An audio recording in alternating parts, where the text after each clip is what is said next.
Assalamualaikum warahmatullahi wabarakatuh. Pada video kali ini kita akan belajar cara penginputan dalam aplikasi SDGs Desa. Langsung saja kita buka aplikasinya. Seperti ini. Nah, sebelum ke sini nanti para Pokja relawan SDGs akan diminta untuk login menggunakan user dan password. Jika sudah berhasil login, maka tampilannya akan seperti ini.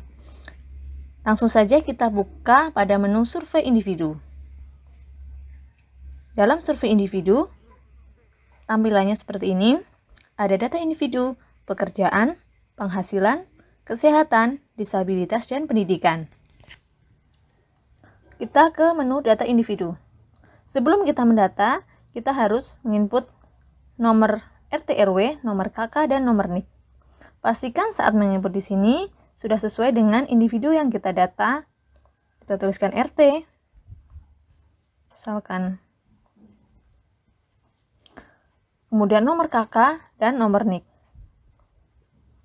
Setelah itu, kita tuliskan nama individu yang kita data, jenis kelamin.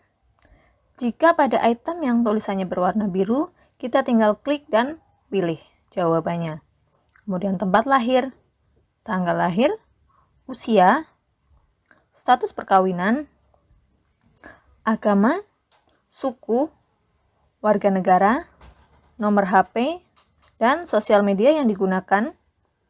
Kemudian, apakah individu tersebut aktif menggunakan internet selama sebulan terakhir. Jika semuanya sudah terisi, kemudian kita pilih simpan. Dan selanjutnya di-upload. Beralih ke menu selanjutnya yaitu pekerjaan. Individu tersebut, kondisi pekerjaannya. Kita klik, di sini ada pilihan bersekolah, ibu rumah tangga, bekerja, sedang mencari pekerjaan, dan bekerja. Jawaban pada kondisi pekerjaan akan berhubungan dengan menu selanjutnya yaitu penghasilan. Ketika individu itu masih bersekolah, kita klik bersekolah, maka pada menu penghasilan tidak perlu diisi karena tidak memiliki penghasilan. Di sini ada keterangan isian pada bagian ini disable karena kondisi pekerjaan bersekolah.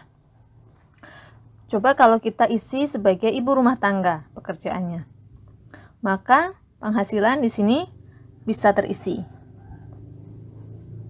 Sumber penghasilan dari perkebunan, peternakan, ataupun perdagangan, ataupun karyawan, dan yang lainnya. Kemudian jumlah penghasilannya, satuannya, penghasilan selama setahun, jika itu pertanian, diekspor atau tidak. Kemudian kita beralih jika kondisi pekerjaannya tidak bekerja. Maka pilihan pada menu penghasilan juga tidak bisa digunakan. Di sini ada keterangan, isian pada bagian ini disable. Karena kondisi pekerjaan tidak bekerja. Tidak bisa diisi. Kemudian jika pilihannya sedang mencari pekerjaan, juga sama, di sini tidak perlu diisi. Ketika pada pekerjaan individu tersebut statusnya bekerja, maka akan muncul item pekerjaan utamanya. Apakah dia sebagai petani, buruh tani, dan pekerjaan yang lain, PNS, pensiunan, pegawai kantor, TKI, ataupun yang lainnya.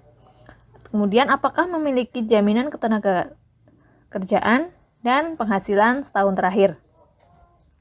Setelah itu kita ke menu penghasilan. Di sini ada sumber penghasilannya apa.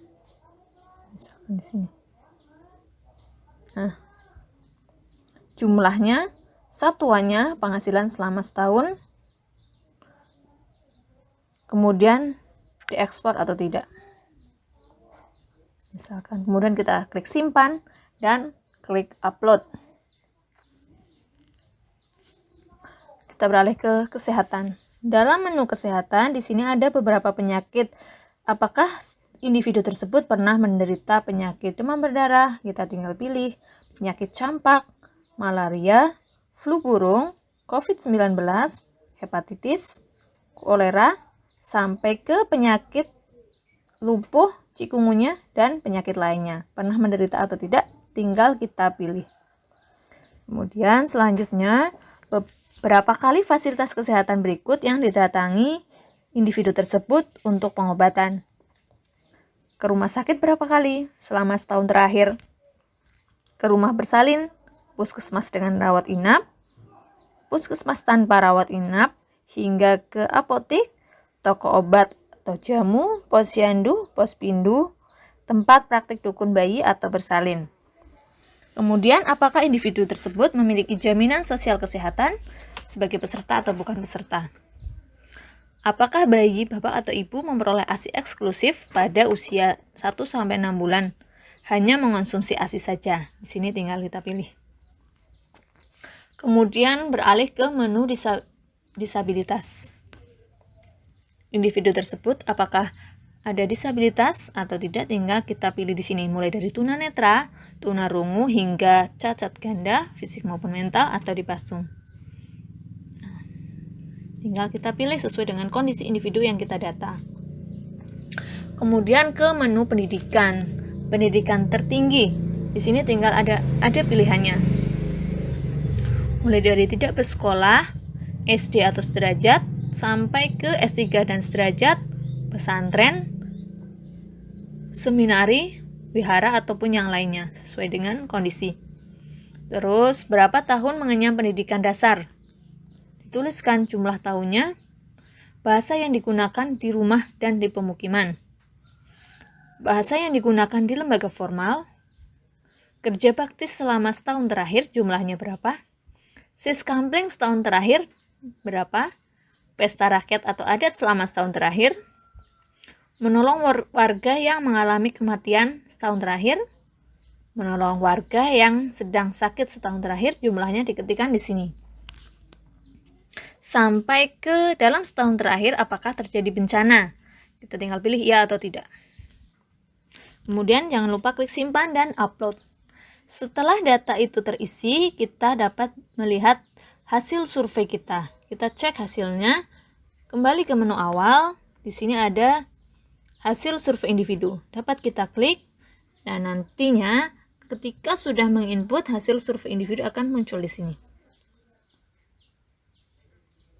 Demikian cara penginputan survei individu dalam aplikasi SDGs Desa. Terima kasih. Assalamualaikum warahmatullahi wabarakatuh.